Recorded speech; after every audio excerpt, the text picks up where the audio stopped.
Good evening, and thank you for this generous introduction, and thank you the team behind my invitation, and Marco, Roland, Jeanette, and Eileen, and Luis, and Melissa.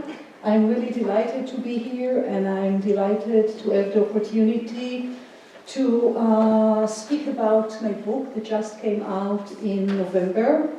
And I was delighted to meet during lunchtime the students who read parts of the book and to have this conversation.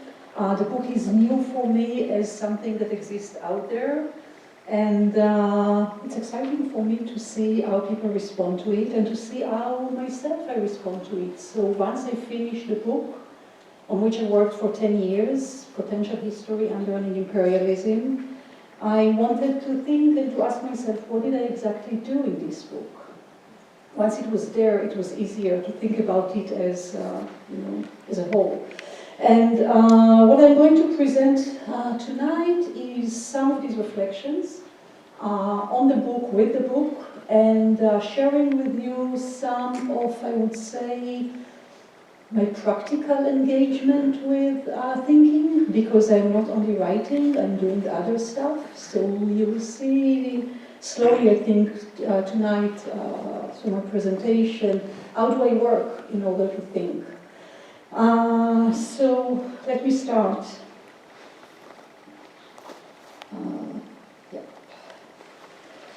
So some few mistakes in printing are here remarked, and I'm quoting from the slide that you are looking at. Forgive us for these errors, unquote. This is a common opening sentence for errata notes. This kind of loose sheet of paper inserted into publication is a common way of saying, we won't let errors stand. Though the printed errors cannot be physically corrected, readers are provided with their textual substitute.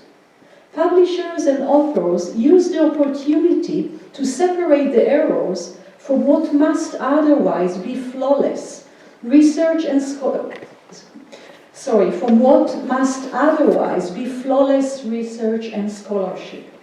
They often praise the author's virtues, who has done her or his best to rely on updated sources and accurate facts available, and include notes of common wisdom about the inevitability of mistakes in any human endeavor. Errata deliver a kind of reassuring message of accountability for one's words and responsibility toward a certain readership, those readers engaged in singling out errors in publications and who gain satisfaction at seeing errors amended. The reader Errata Notes address is a truth guardian of the Republic of Papers, attentive and knowledgeable, often thanked for finding errors and encouraged to keep doing so. The assumption is that wrong inscriptions ought to be replaced. The name of Judas cannot stay where the name of Jesus should have been written. This is 1613. Alongside errata notes, documents such as the Constitution can also be appended with amendments. While the former errata notes are meant to address typographical errors and small factual mistakes, the latter, like the amendments, are meant to deal with political wrongs and supply needed reforms. Yet, political wrongs cannot be fixed with more documents issued by the same actors who perpetrated the wrongs in the first place, and whose right to do wrong and now to right these wrongs through papers have never been abolished. When violence is perpetrated with and through documents, it is meant to last and to be reproduced through the mediation of the archive. And just briefly to say something about the book. In the book, what I'm trying to understand is the role of documents in the production of imperial violence. So when I'm speaking about unlearning imperialism, I'm speaking also about unlearning documents as such. The provenance and trajectories of this violence perpetrated and mediated through documents are hard to track since they are congealed in a regime of papers. Amendment to documents of violence, like the amendments to the US Constitution, which claim the land of indigenous people, are meant to mark a past injustice, as if the original injustice is sealed in the past and can now be amended with another law, again imposed top-down by imperial actors. In other words, amendments proclaim that violence is over, thus foreclosing efforts of victims to determine what reparations might be and whether the initial violence is in fact over. Errata in retrospect, what I'm suggesting, it's not errata in retrospect, but it's errata in retrospect, which means going back to imperial violence and trying to potentialize it, to generate other possibilities out of it. So errata in retrospect that I propose is based on a refusal to accept the movement forward that imperial violence dictates. A refusal to say that the violence that was done is now done. Errata in retrospect is an insistence that much of imperial violence is reversible, and the prospects and opportunities that were stolen from people ought to be restored and can be recovered with the abolition of imperial rights. Errata in retrospect refuses the authority of the imperial document. While errata and amendments are seen to have separate functions, they are mediated by the same technology of imperial violence, the archive, and I'm relating to the archive rather than as a depository of documents as a technology of imperial violence. The split between the two procedures and the different realms associated with them, the Republic of Papers in what concerns errata, and the realm of politics, turns scholars into readers and truth guardians of documents, the same documents that imperial actors manufacture and archive, or let's say manufacture before they archive them. Scholars are trained to consult documents to sustain their claims and to refrain from accounting for wrongs if they don't find the specific documents that testify to an unjust policy or intention. They are commanded to handle all documents in the same way, regardless of the violence the documents naturalize, from stolen lands turned into sovereign states to the life worlds of others that they turn into private property. Let me briefly illustrate this with an example of a different type of errata. This is not a daguerreotype, claims Tamara Lanier, descendant of Ranty Taylor, in a lawsuit filed in March against Harvard University.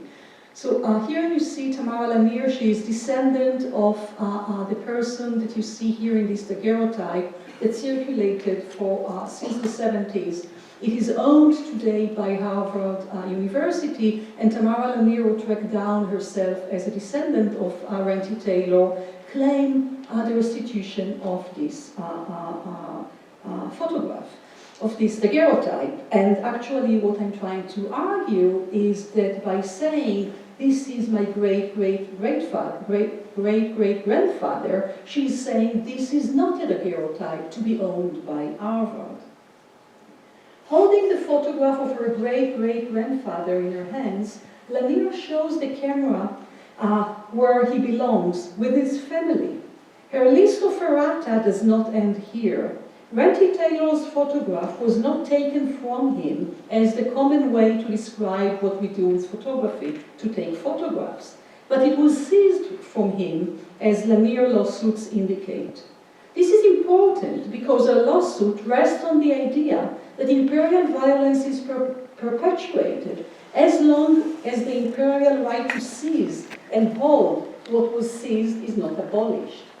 That is, Lanier's claim should not be understood simply as the restitution of an object document, meaning the daguerreotype, but as an onto-epistemological challenge to the imperial archive itself. stake is finally letting Renty Taylor be free. Free from the hands of those who still refuse to relinquish what they seized under the protection of the legal language that slavery created, including the language of art and history that transforms violence into precious objects, like a rare daguerreotype, to be preserved in museums and archives. This is not a daguerreotype means that the archival inscription is not only incorrect, but it is a historical wrong. It would have been disingenuous to speak about imperial violence in terms of errors and their correction if the uniqueness of the economy of imperial violence did not reside so precisely in print culture. First and foremost, imperial violence rests in the manufacture of world-destroying documents, through which the imperial right to manufacture documents and force reality to mirror them is reproduced. As long as the sacredness and untouchability of the document in which those imperial rights are congealed is preserved through allegedly benign professions, field of expertise, and archival procedures, the imperial organization of the world is protected. This is how imperialism is reproduced through our critical skills as scholars. Time matters. It matters since some of the wrongs perpetuated with and through papers ought to cease to exist. Imperial temporality claims the right to state unilaterally when its violence ends. According to imperial timelines, Renty Taylor is free since slavery has been abolished. Lanier rejects this timeline and calls to free Renty. This is a poster that she prepared together with her daughter. And this is the way that I consider this image should circulate today, or like in the previous image, when it is held as a family portrait, rather than the way that Renty Taylor's image was circulated prior to Tamara Lanier's lawsuit. Lanier rejects this timeline and calls to free Renty. Renty, she says, is not free as long as the imperial rights of the archive are not abolished, and the world in which they could be exercised is not repaired. And let me just show you an image of what I call the archivist. And it's an image that maybe many of you know, a drawing that is usually classified in the archive as slave market rather than trafficking in bodies or in people. And what I did in this image that I covered most of it is trying to emphasize the legal power of the documents.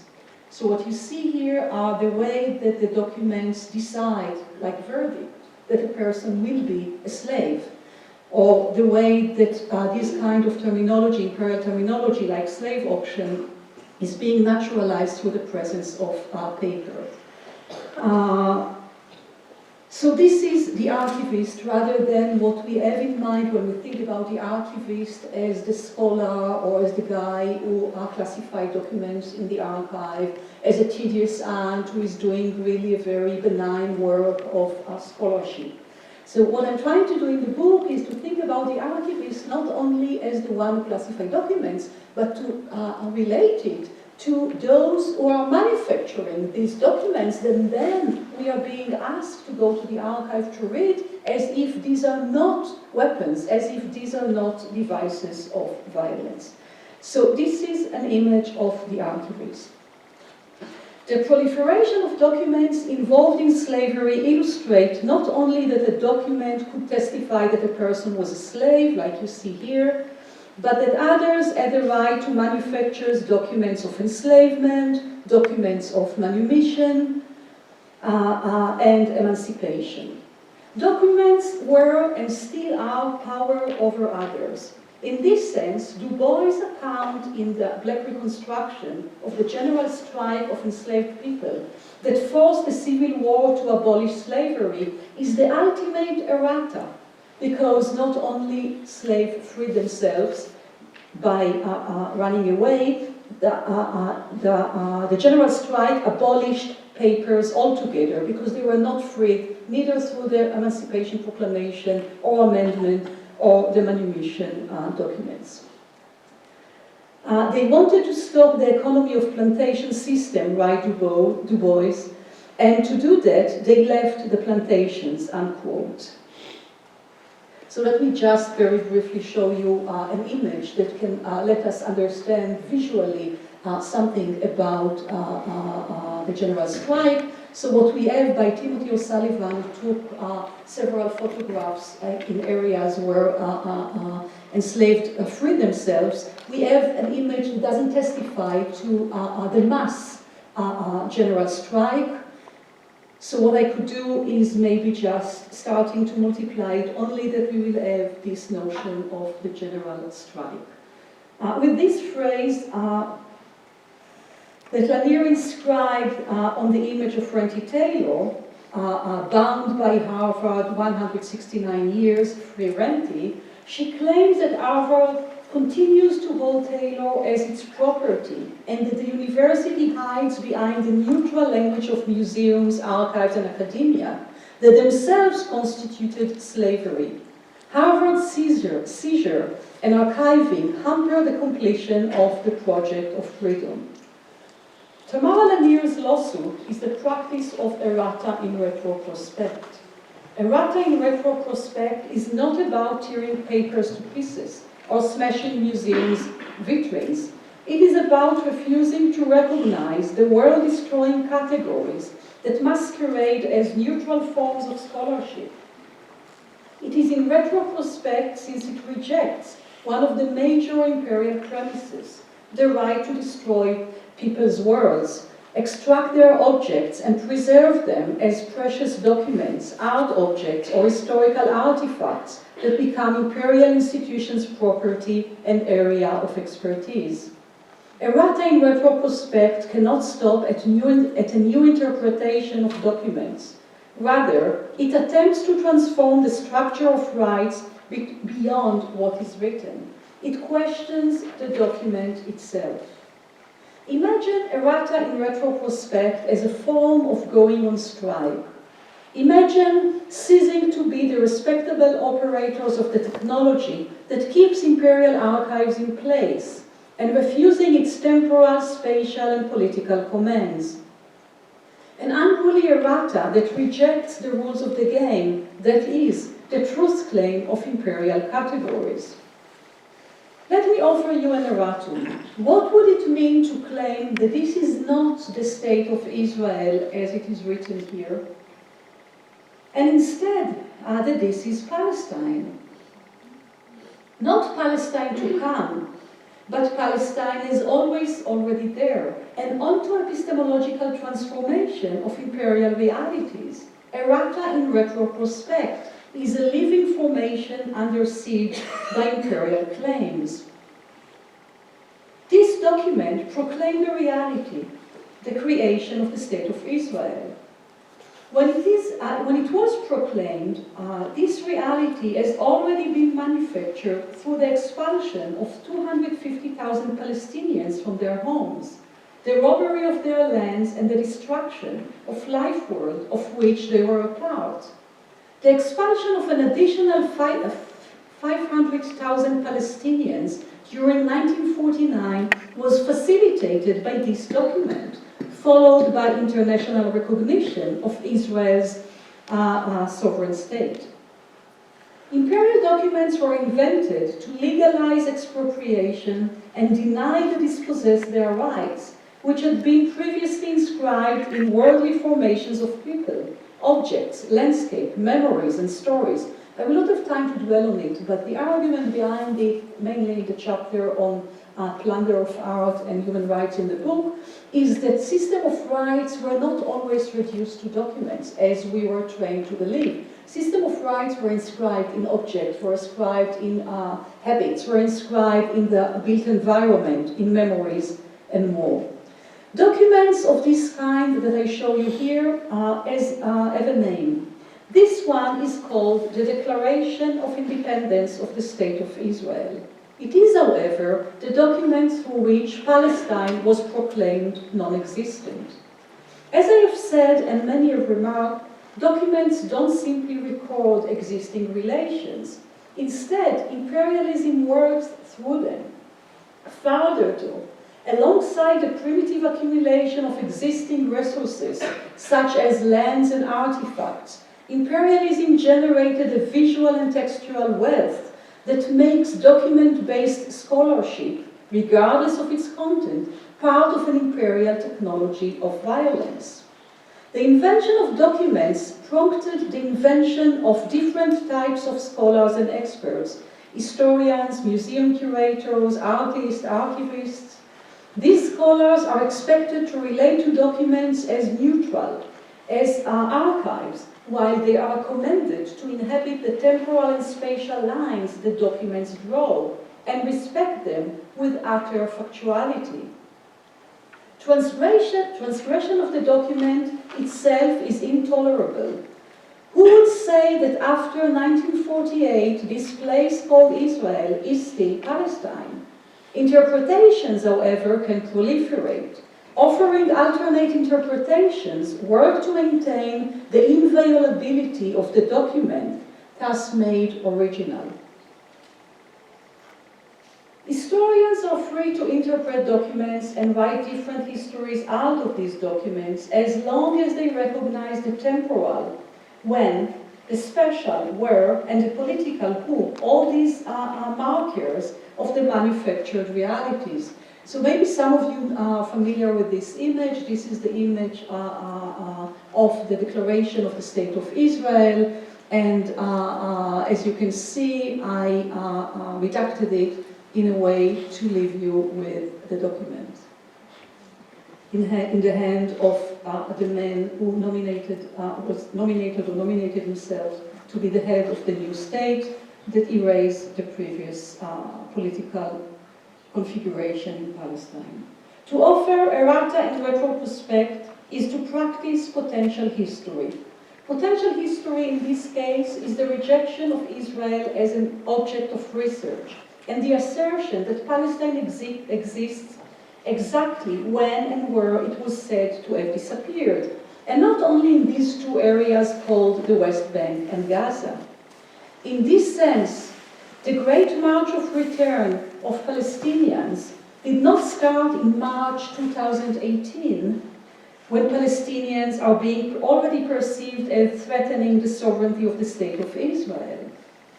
It is rather an ongoing march that didn't cease since 1948, didn't cease to take place onward, since 1948 onward, whenever Palestinians assert their right to be in Palestine.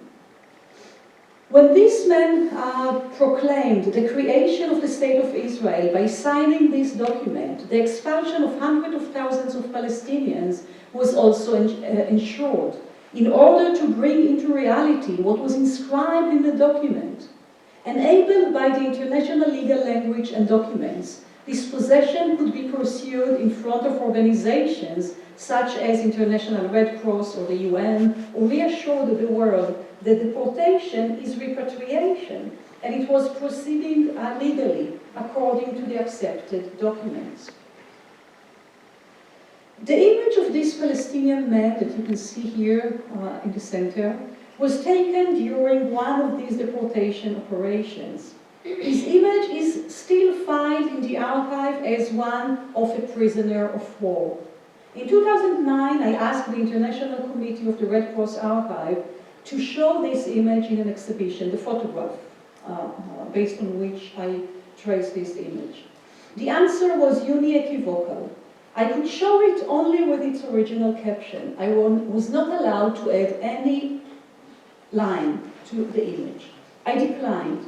From the moment I saw this photograph, I had no doubt that this man was neither a prisoner of war nor a refugee, as Palestinians started to be called in photographic captions taken at the moment of their deportation, even before they were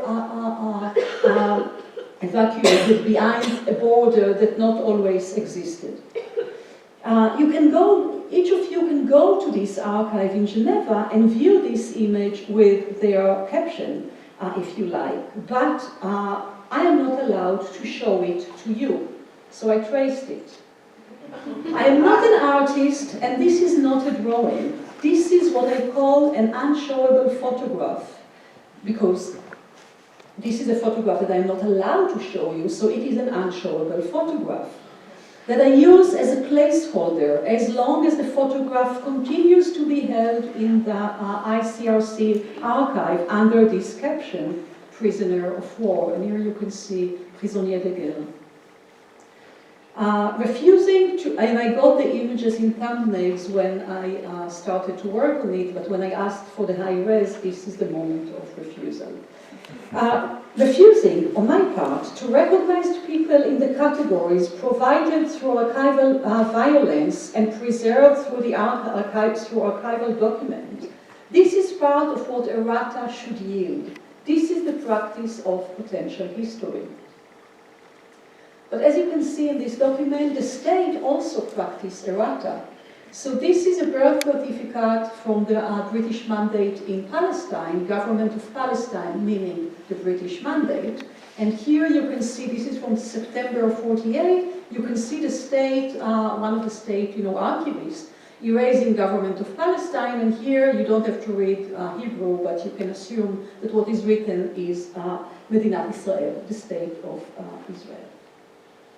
In a nation-state, the birth of a citizen is already mobilized to turn others into refugees, infiltrators, and stateless. The endurance of these categories is premised on a citizen's recognition. To errata these categories cannot be separated from the citizen offering an erratum to their national identification, in my case, to this adjective Israeli. When I offer this erratum to my own citizenship, going on strike against the archive, meaning not searching for Palestinians infiltrator in the archive, the Palestinian man in the unshowable photograph becomes a person in common with me rather than my object of research from bygone times.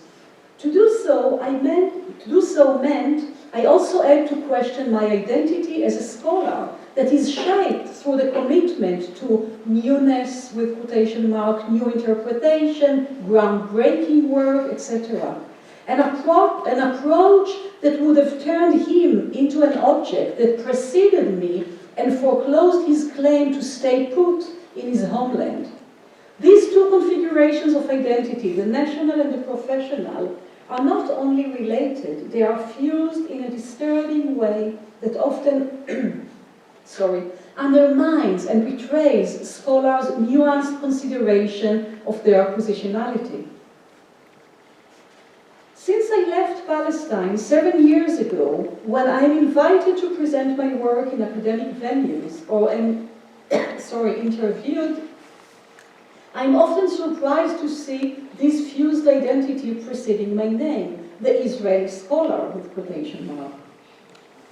No matter how much labor I invest in dropping the Israeli qualifier from who I am and in explaining academic discipline's complicity in the reproduction of imperial power, these qualifiers keep appearing. My request to change this qualifier is often understood as if I no longer carry an Israeli passport, meaning that I had returned the documents delivered to me by the state. I have not. These documents are useful to move in a world striated with imperial borders. The refusal to identify myself with and in these documents and qualifiers, though, is an onto-epistemological errata in retrospect, one aiming to create the conditions under which this man and I can coincide in time, space, and body politic. I oppose the destruction of Palestine together with him and against the Jews who endorse, still today, this destruction. This was planned from the start as a refugee caravan, the expulsion of Palestinians. When these expellees, this is from the same series of photographs that I saw at the International Red Cross Archive in Geneva, and I was not allowed to show, so I traced also this one and several others. You can see some of them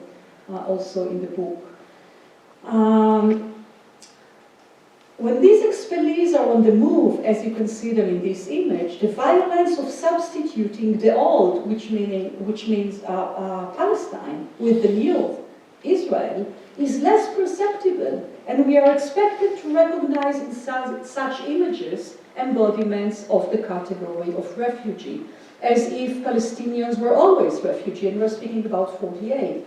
So this is the image that will identify them with bundles, walking, barefoot, they're tired, they're already walking several hours. And being recognized in Israeli archives, being recognized by Israeli citizens as refugees, as if at this moment they are even not by the international law refugees, because they are now expellees, they are being expelled from the country, but they are immediately turned by the archive into embodiment of this category that is their status, which is refugees, which immediately turn them into infiltrators when they try to reach back to their homes. Among the accessible photographs taken when Jews expelled Palestinians from their homeland, this one, where you can see this Palestinian man, this one is the only one I know of in which Palestinians' opposition to be deported was not filtered out of the archive. It is not about finding a proof of Palestinian resistance. It's obvious that they did resist as much as they could. I single it out so that we would not mistake it for a photograph of a refugee, but rather attend to this moment of his resistance to becoming a refugee, this moment when his claim had not yet been forced to occur in the past. As archival users, we are doomed to always come after imperial temporal and spatial divisions have been drawn. Yet, at the moment when he crouched, as you see here in this picture, what was meant to be an unstoppable movement was halted. As scholars, we are expected to assume that the storm resumed, but we can instead attend to his refusal and join him, acting chorus. His action shows that the movement of substituting Palestine with Israel was and is stoppable and reversible. We should insist on the right to always be present at moments when imperial violence pretended that opposition is gone forever. We should offer an erratum in retrospect, even if the man was forced to continue to walk as the people who surrounded him seems to want him to do. Look at them. Look how many people are horrified by the idea that this caravan of refugees is all of a sudden halted. So even if the man was forced to continue to walk as the people who surround him seem to want him to do, we should not be misled by their success. They have not had a success. In the midst of this procession of people doomed to appear in, through, and beyond the archive as refugees, this man crouched. He could have been fatigued. This may have been true, but it cannot be enough to explain his action, or rather his withdrawal from action. Nor can it explain the gesticulation of these men around him, trying to resume the flow of deportees. Firmly holding his cane, while holding himself as close as possible to the land without losing his grip, he looks back, straight into the eyes of the man who dares to touch his shoulder while begging him to stand up and live on his own will, his homeland. With or without words, this Palestinian man refuses to follow what has been scripted for him, to move forward and inhabit the status of a Palestinian refugee. He refuses to let the archival violence be a fait accompli. He refuses to let the document proclaiming the sovereignty of the State of Israel transform him into a stateless person, a refugee, a threat to the world of good citizens. He and many others refused, and so to yield the required results, turning him into a refugee from the begone past, hundreds of thousands of children born Israeli with quotation marks were needed. I am one of them. Many of them grow up to and inhabit professional positions based on different bodies of knowledge that since 1948 have existed as Israeli. Israeli art, Israeli dance, Israeli music, Israeli politics, and the list continues. These bodies of knowledge either confirm the disappearance of Palestine or absorb and incorporate whatever was there before these areas of studies were manufactured. In doing this work, I realized I needed to offer myself an erratum. This onto-epistemological erratum opened the door to reclaim my mother's identity as a Palestinian Jew from before the creation of the State of Israel. And when I'm speaking about my mother as a Palestinian Jew, it's not an invention and it's not a new theory. She was born in Palestine and she was Jewish, so she was a Palestinian Jew. It was a matter of fact. This identity of a Palestinian Jew was categorically denied to her and other Jews in 1948 in exchange for the imperial citizenship that was given to them. The fact that my mother and others didn't revolt against this bargain cannot mean that this right is forever lost for me, and that I should comply with the proclamation of Palestine as inexistent. When Palestinian, as in a Palestinian Jew, is restored as a shared adjective of Jews and Arabs, exactly as it used to be, the shared life of Arab and Jews is no longer a question or a matter of solutions to be offered by Trump or others, but a matter of fact. This is the Palestine that the State of Israel was established to destroy. Given that this catastrophe did occur, it now requires return, repair, and reparations, not misleading diplomatic negotiations and agreements. Israeli, with quotation marks, scholars, like Israeli citizens, regardless of what they do or research, regardless of how critical they are manufactured to be guardians of this regime-made disaster. Truth guardians of the archival violence that keeps Arab and Jews apart. For years, I associated the separation of Jews and Arabs with a particular variation of the archival violence implemented by the State of Israel. When my father passed away 7 years ago, and I discovered that he had deliberately concealed his mother's name from us, I started to see this form of archival violence as a major thread of the global imperial project, one that goes as far back as 1492 to the expulsion of Muslim and Jews from Spain, the destruction of the Judeo-Arab world. I was familiar with the insidious effects of granting citizenship to the Jews in Algeria, non-Muslim Algeria, or Israelite indigenous, as Premier called them. I was familiar with the insidious effects of the Premier decree, but I could not anticipate, before I discovered that my father concealed from us his mother's name, how much impact this actually had within families, my own family included. The name that my great-great-grandparents chose to give their daughter, my grandmother, my father's mother, who was born in 1895 in Algeria, only 25 years after this decree, the Premier decree, was an Arab name, Aïsha. The French name Alice, by which my father related to our grandmother, whom we saw very little, so we couldn't really confront him or her with the name, seems to me in retrospect to be his pure invention. I was always saddened became sad, I don't know how to pronounce it in English.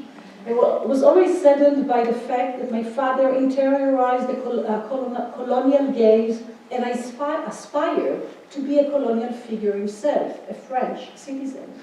When, after his death, I discovered his plot to impede us from knowing his mother's name, I enjoyed a moment of bliss, not because he concealed it, because of the name. Aïsha.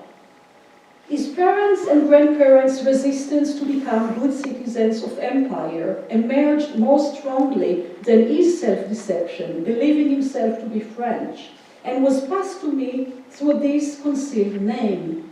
Like many colonized subjects, he was lured by imperialism to turn his back to his ancestors and substitute their world for imperial documents. With my grandmother's name now mine, Aïsha, The violence of the adjective Israeli as my identity is even more revolting.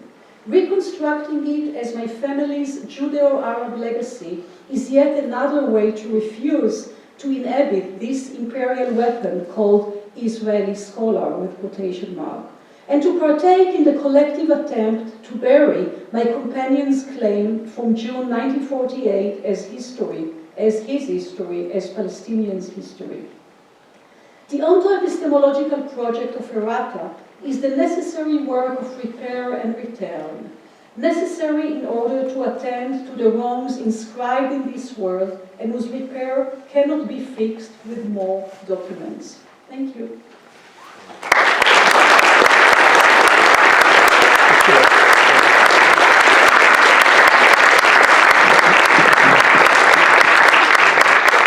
We have time for questions. I'd be happy to answer your questions if you have questions. I'd be happy to wait for a second. Sometimes I know it takes time to think what we heard and what we think about it. Yes. Hi. Thank you so much for being here. How do you think about the relationship between language and documents? ואני שואלת כי אני גם גדלתי שם,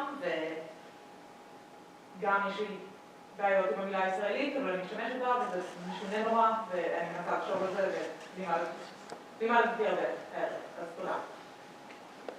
Thank you, but maybe you or me will translate what you said. Yes, I was just saying that I was thinking about it because I grew up also in Palestine, and I learned a lot about how Dr. Azoulay talked about it tonight, so thank you. Thank you. So I think that, the fact that you switched to Hebrew is maybe a moment of embarrassment for the audience, but on the other hand, it's also a moment where you and me can speak Hebrew outside of the Zionist context. And this is something that I could not anticipate, 20 years ago, before I made, this kind of way, because Hebrew was invented as the invention of the Zionists, while Hebrew was the language the Jews spoke, in combination with many other languages, Yiddish, Ladino, and the other languages around the world, wherever they were. But Israel created this myth of the revival of the Hebrew language as if it was a dead language. It was never a dead language. And I think that there is today a diaspora of Hebrew speakers, and hopefully what will happen to the Hebrew that is spoken in the diaspora will resemble a little bit what Toni Morrison said about the English of African American, never being subjugated to the imperial language, to the proper language altogether. So, and I can say many more about how the language, the Hebrew language was mobilized into the imperial project of the State of Israel, but I think that we cannot limit it only to the way that the Hebrew was mobilized and that Israeli citizens were baptized to be the enemies of Palestinians even before they were born. We have also to account for the international imperial language that acknowledged the creation of nation states against the populations that were there, here, and in other places. So language was all the time mobilized into the imperial projects, but luckily, language was also spoken by people who always refused the imperial project. And if we look in retrospect, some would say they fail. I don't think that they fail. When I'm thinking about another language that I'm unfortunately disrupted, but I hope that others didn't, which is Ladino, that on the side of my mother was carried from the expulsion from Spain in 1492. They insisted on keeping and transmitting it to their offsprings. Unfortunately, when I was young, my grandmother died when I was 9, so I stopped hearing it. But it was the mother tongue of my mother. And I'm too old to give it to my children. They are too old now, but other people gave it to their children, and Ladino continued to survive after 500 years when the attempt to destroy was also the attempt to destroy not only a language of the Jewish people, on the contrary, a language of the Jews as part of this world that was in Spain prior to the purification of the body politic, which was a Judeo-Arab world and even Judeo-Arab Christian world, rather than the bargain that was offered to Jews in the US post-World War II as the Judeo-Christian world that is a pure invention.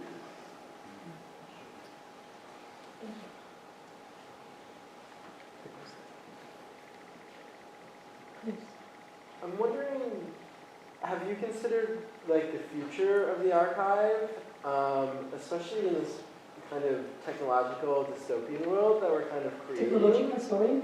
This kind of technological world where we all have archives that are being created of ourselves every kind of second of the day that we don't have access to. So as you kept speaking about archives, I kept thinking about archives outside of the state control and what those are going to look like and how we're being categorized every kind of by our technologies that we've created. I just wondered if you thought about kind of the implications of that or what archives might look like in the future as we're kind of like creating new ones.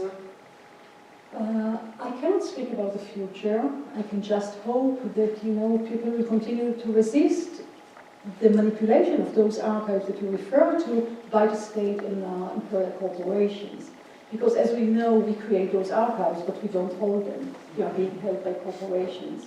So rather than seeing in them something liberating in themselves, I see them in continuity with the way that people were deprived of what they had, even if they didn't own it earlier. But once these documents were produced, rather than them having access to them, they were appropriated by the state.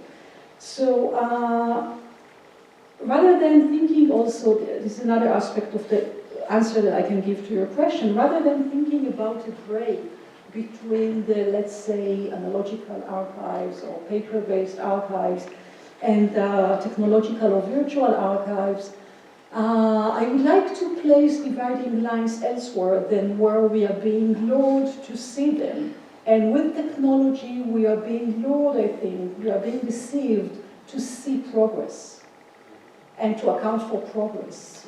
But where progress is being pointed to us, like today we can digitize everything, etc., I would like to point to the continuity and to show how, for example, the way the documents played an important role in, for example, in enslaving people. Immediately when slavery was abolished, and as we see, even saying this, the abolition of slavery is a complex issue, the indentured workers that came to replace those who were enslaved prior to that moment, they were forced or required to ask on their own will documents as stating that they are willing to be actually enslaved and be deported to the islands, to leave their homes.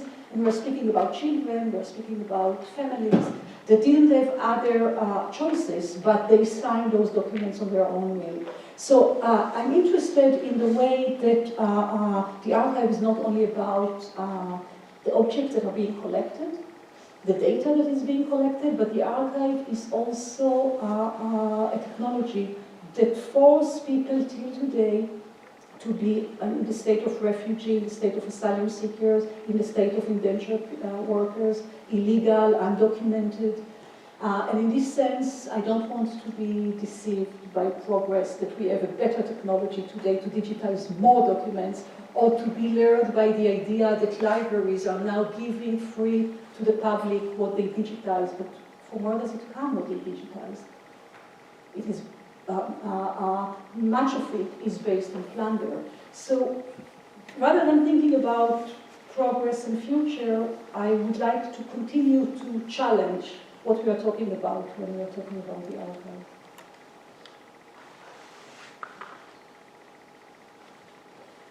So you, when you were setting the stage earlier in your talk, you used framing several times to draw attention to documents in images that were otherwise featuring violence and trauma. What do you feel in regards to as you were just talking about in the previous answer, these archives will continue marching on without a genuine, wide-scale reckoning with what they're predicated on, as well as what they are continuing to perpetuate.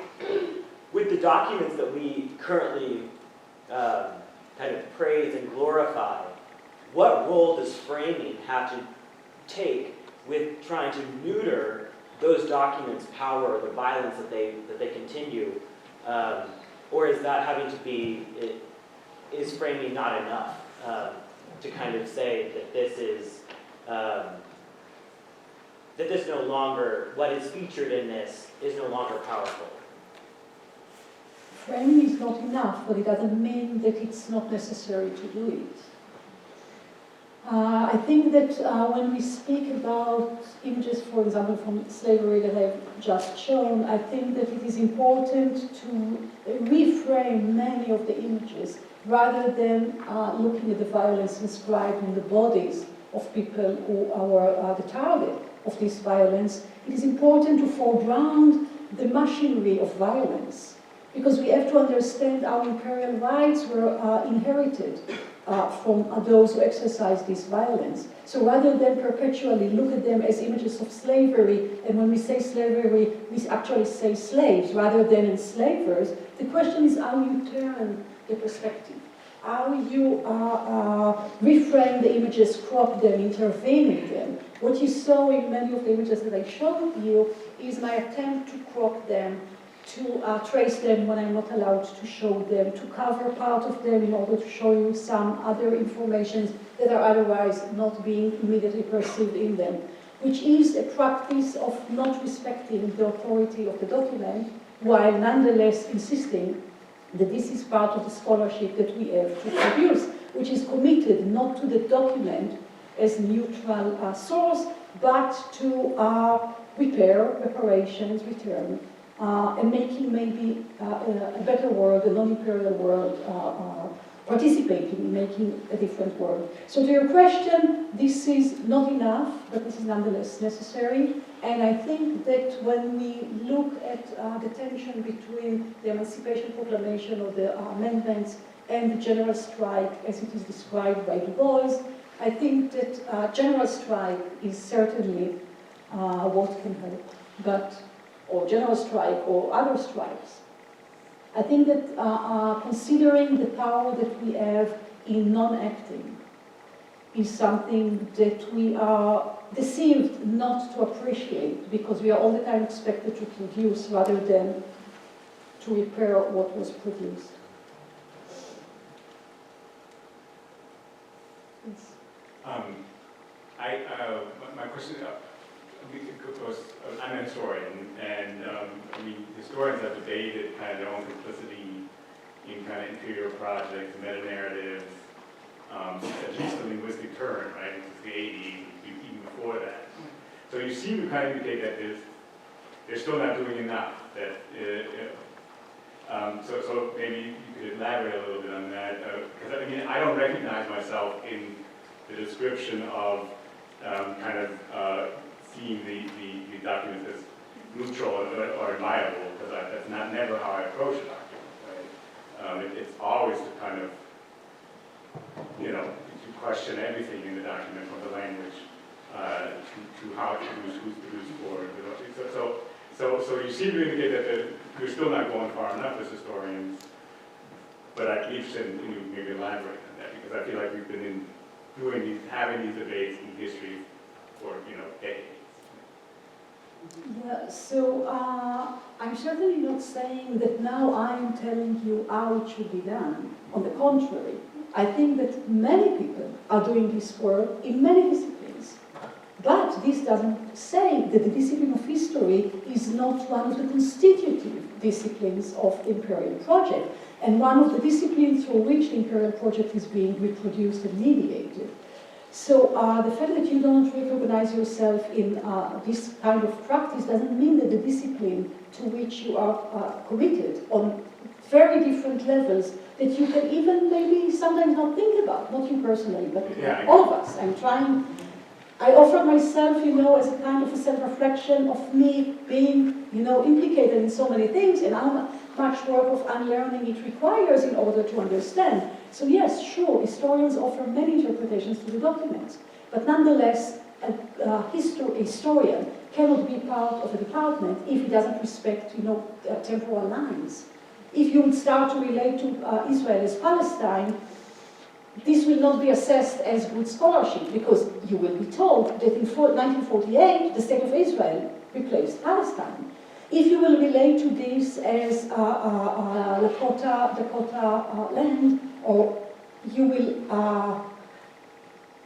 not be recognized as doing the right history. You can say that historically this was the land of indigenous people, but you cannot not talk about US history. How many departments of US history we have? Just being part of them is already being part of these histories that are assessing their own temporality, which is not their own, which is part of the imperial temporality. And in each and every other domain or discipline, in order to make narratives plausible, they have to say before the end of World War II, after the end of World War II, we have those markers that help navigate those stories. But the end of World War II, such an ocean. World War II was not ended in any of the official dates that are considered. So you can read historians trying to say, no, it was not May 45, it was April something, or it was August 45. But the idea that the war ended is constitutive of the practice of historians. And when we know that when World War II ended, 1 million or 2 million German women were raped, we know that millions of people were deported all around the world. We know that non-white people were drafted to participate in this war that was not theirs, were massacred in Senegal, in Algeria, and in so many other places. Just to illustrate it, through the way that they were removed from the photo opportunity of Normandy, even though they liberated Europe from the south. And we know, we have good teachers, we have Seizure, that World War II, the idea that Hitler was different than many others and than what was done in the colonies. So we have this, but it is not, it doesn't impact these rigid, I would say, structures of timelines. Historians revise the timelines, but they accept this temporality, and this temporality is imperial from the beginning till the end. And I learned a lot from many historians, some of them good, some of them bad, it doesn't matter. I learned from others, as I hope others are learning from me. But what I see is that the discipline of history reproduces and sends like, I don't know like what, like capsules to all the other disciplines, what should be the structure of narratives before and of wars. I hope that I replied. Yes. So I am also a historian. You're probably a potential historian.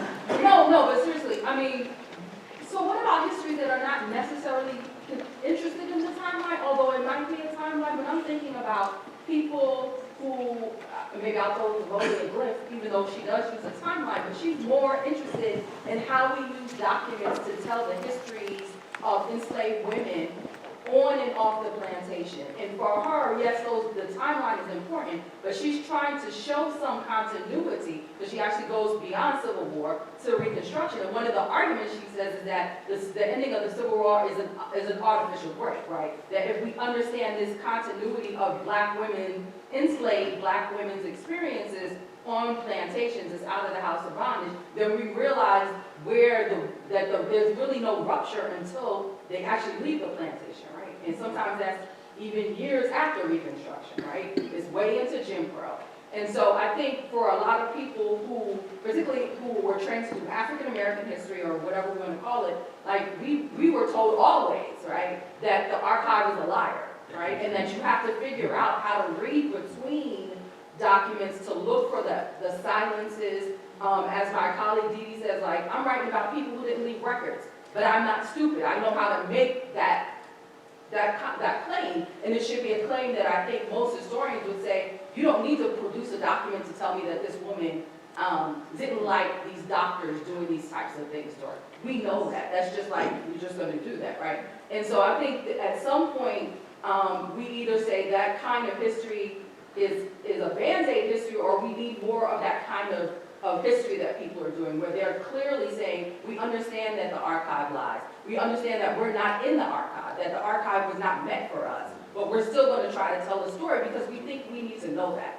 We need to know what, Frances Marion Sims did to these women, other than what you can get in the, in the documents from the university. But what we know from our collective oral histories and what our grandmothers and our great-grandmothers and our mothers told us about, gynecology and why we hate doctors and all that stuff. Do you get what I'm saying? Sure. Yeah. So. Whatever you describe is potential history. The question is how this is being how it will be translated into the structures with which we are working, or the institutions with which we are working. I didn't invent potential history. I just, articulated potential history. But, the scholarship that you are describing, all of it is potential history. The question is how the institutions in relation to which we are working will be transformed. And as long as tons of objects that were plundered from Latin America, from Africa, from India, from the Middle East is held in the museums all around the country, and people from those countries are coming to the borders or are being rejected or killed or being incarcerated in camps, separated from their children, without being recognized as the people from whom these objects were taken, as people who do not have documents, but they have objects to testify that their right to live nearby them are kept here. So the question, potential history, is how we can mobilize all this scholarship into a general strike, right? Into a general strike of scholarship. So it's not trying to say that nobody is doing this kind of work. On the contrary, how we perceive this work as a work that should lead to a kind of general strike that will transform the infrastructure of the way that we produce knowledge. So when I listen to all this, I think about you're trying to reframe scholarship. So how do you, in terms of the people who own history are the people, or the imperialists are people who have power. But on another level, how do you see things like Facebook, which has nothing to do with scholarship, but is a reclaiming of a kind of history depending on who sees it and how you see it? So how does the work that you're doing, how does it filter into a mass media like something like Facebook or even Instagram, but primarily Facebook, which can change how we view histories? I really cannot speak about social media or Facebook in a way that is more, valuable than what many others can say, because I really didn't study it. I can speak about it because I'm using it and because I read others, but let me try to bring it to where I can say something that is maybe meaningful. So you started to say that I'm trying to question scholarship, and you spoke about oral history and the imperial powers. I think that unlearning imperialism, part of it is understanding that nobody owns history, and imperial powers do not own it. It goes through us. We are operating imperial technologies. So unlearning imperialism is trying to understand our complicity. We think about ourselves very good things, but I think that without doing a substantial work every day, we are not unlearning our roles in operating those histories that then we say they own it. They don't own it. We operate them. So what I'm trying to do is not only to give a better interpretation to certain documents or to give a better chronology, but what I'm trying to do is to understand how those technologies are being worked through us and how we can negotiate differently our complicity with them. Let's use the term complicity, even though it doesn't encapsulate everything. Even by saying, I think that you used earlier the linguistic term or the archival term, which is very charming, and we use it because it's easier and we feel like part of something. But there are no turns. I think that there are really no turns. Just spoke about it during the conversation with the students. We shouldn't allow ourselves to think that because we have Facebook or because something, we know better than our very old ancestors. Let's go back to 1492. The women, the hundreds of thousands of women that were hunted as witches in Europe, in Africa, in Latin America, in everywhere. Or the people who were kidnapped to Africa and were enslaved, or the Jews and Muslims that were expelled from their homes and their property was used in order to finance the discovery, with quotation mark, of the New World. So we shouldn't think about ourselves as if we know better than what they knew and the way that they resisted. So speaking about archival term, linguistic term, all these terms is already creating periodization within a struggle that we have to understand it in a period of 500 years. And we have to understand what we are doing in concert with all the people for 500 years and a commitment to an anti-imperial regime. And because otherwise we tend to think that we invented the wheel. But I don't think that resisting imperial power, there is something new in it. There is something to innovate in it. So I'm less interested in understanding the new media, the break between analog photography and digital photography. You know, under my hat of photography scholar, this is a very hot debate. It was a very hot debate. I'm refraining from these debates because they define, first of all, that photography is outside of it. If you speak about the archival term, you say that historians are outside of the imperial. All these parameters that impede us from seeing the potentialities of a general strike against the imperial regime are markers that I think that we have to unlearn and to see how we question our access to different documents, how we question the product that we are being expected to produce, and how we are expected to inhabit the positions that we inhabit in institutions in general.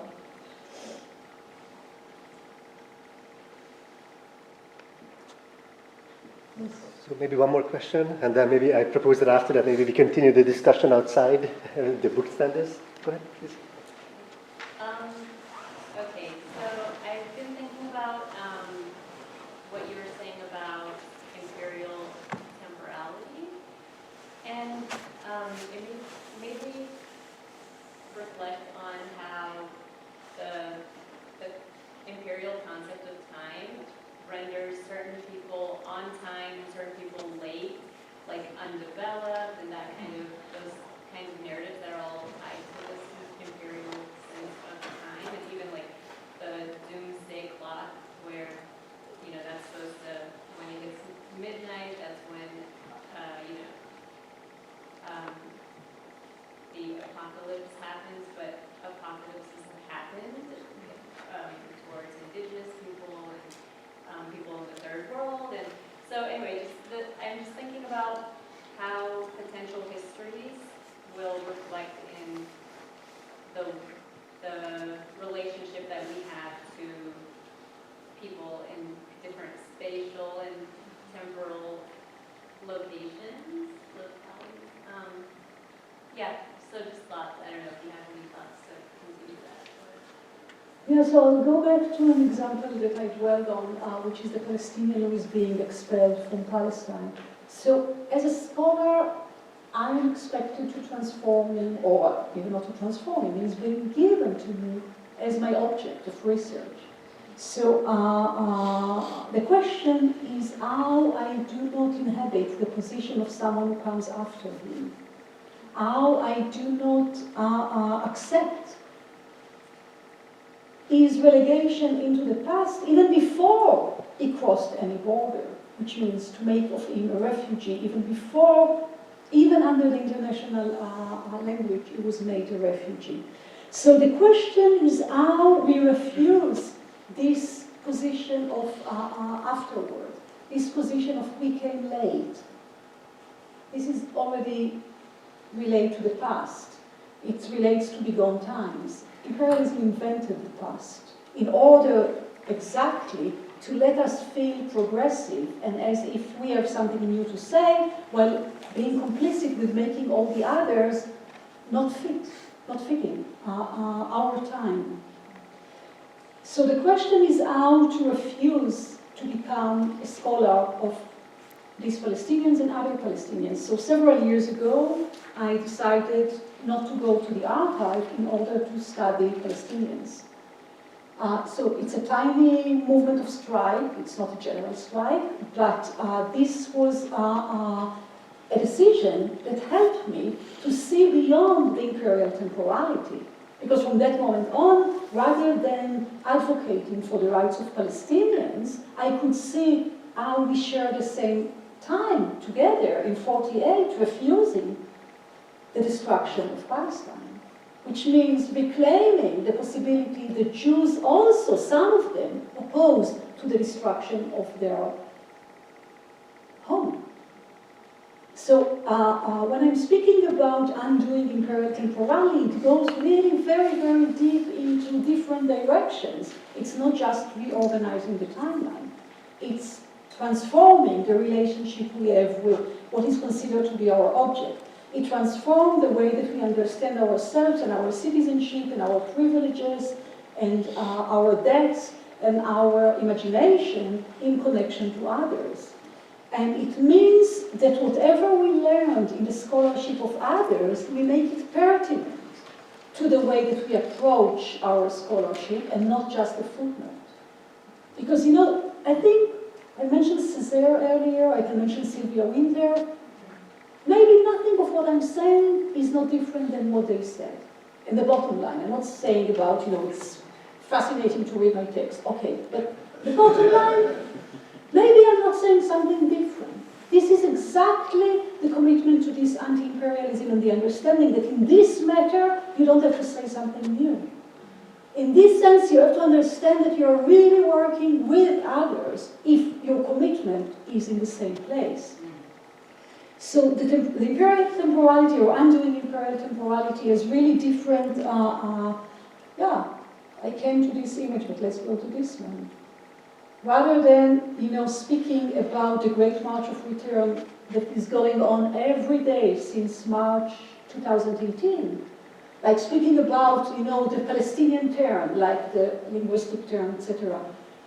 On the one hand, it's true, because what they are doing is really very, very powerful. Every day they are going there, every day they sacrifice their life, and the Israeli authorities are killing Palestinians. But on the other hand, it will be a complete mistake to see in it something new that started in 2018.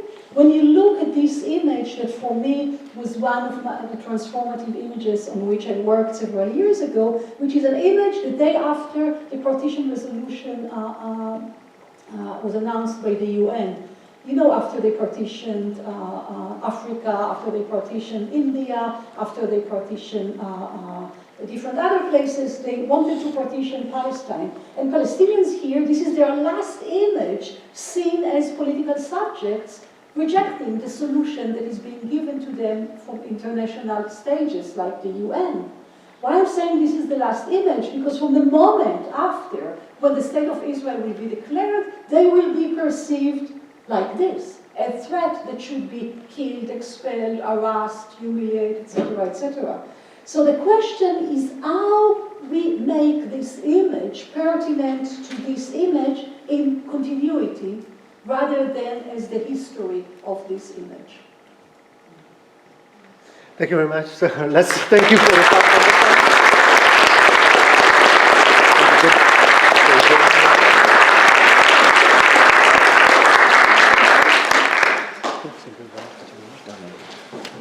Just in general, interview.